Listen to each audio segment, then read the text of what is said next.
Hello guys, welcome to Gayatri makeover. So आज आपण म्हणजे जे डाग हाईड करायचे किंवा डार्क सर्कल असतील किंवा हा टॅनिंगचा पॅच असेल किंवा माउथ पॅच एरिया असेल, पिंपल्स असतील, तर ते कसे हाईड करायचे हे आज आपण ह्या व्हिडिओमध्ये शिकणार आहोत. तर हा व्हिडिओ तुम्ही लास्टपर्यंत बघा.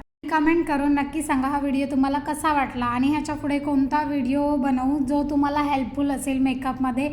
जसं की म्हणजे फाउंडेशन जर तुम्हाला चूज करता येत नसेल तुमच्या स्किनसाठी तर ते तुम्ही विचारू शकता कमेंटमध्ये. परत अजून तुम्हाला म्हणजे कन्सिलर कोणते यूज करायचे, फाउंडेशन यूज कोणते करायचे, त्याच्यानंतर पावडर कोणते यूज करायचा, प्रायमर कोणते यूज करायचं, मॉइश्चरायझर कोणत्या स्किनसाठी कोणतं यूज करायचं, हे जर तुम्हाला माहीत नसेल तर नक्की कमेंट करा. मी सगळ्याच कमेंटना आन्सर करेन.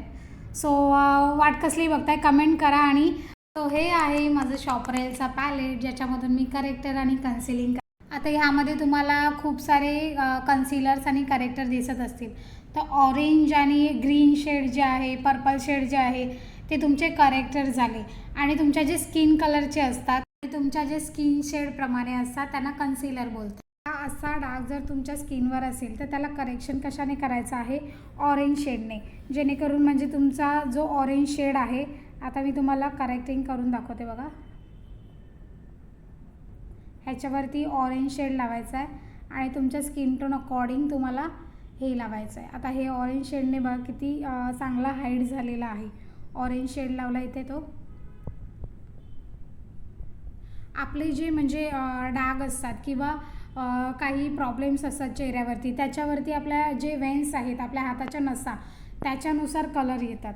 जसं की आपलं म्हणजे पिगमेंट जे आहे ते ब्लू आहे, तर त्याच्यानुसार आपले जे प्रॉब्लेम्स असतात ना त्याच्यामध्ये ते कलर दिसतात. असं म्हणजे डार्क सर्कल असेल तर त्याच्यामध्ये ब्लूइशनेस थोडासा दिसणारच आहे. मग त्याच्यानंतर मग मी स्किन कलरचं हे लावणार त्याच्यावरती.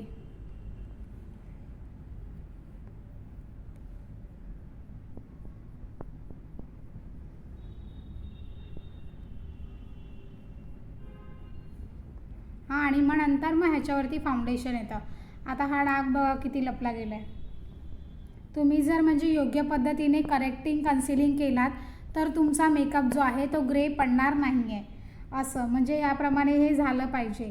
आणि त्याच्यानंतर मग ह्याच्यावरती येणार ती तुमची स्किन टाईपचं फाउंडेशन येणार. सो हा व्हिडिओ तुम्हाला कसा वाटला हे नक्की मला कमेंटमध्ये सांगा. Thank you so much. Love you all.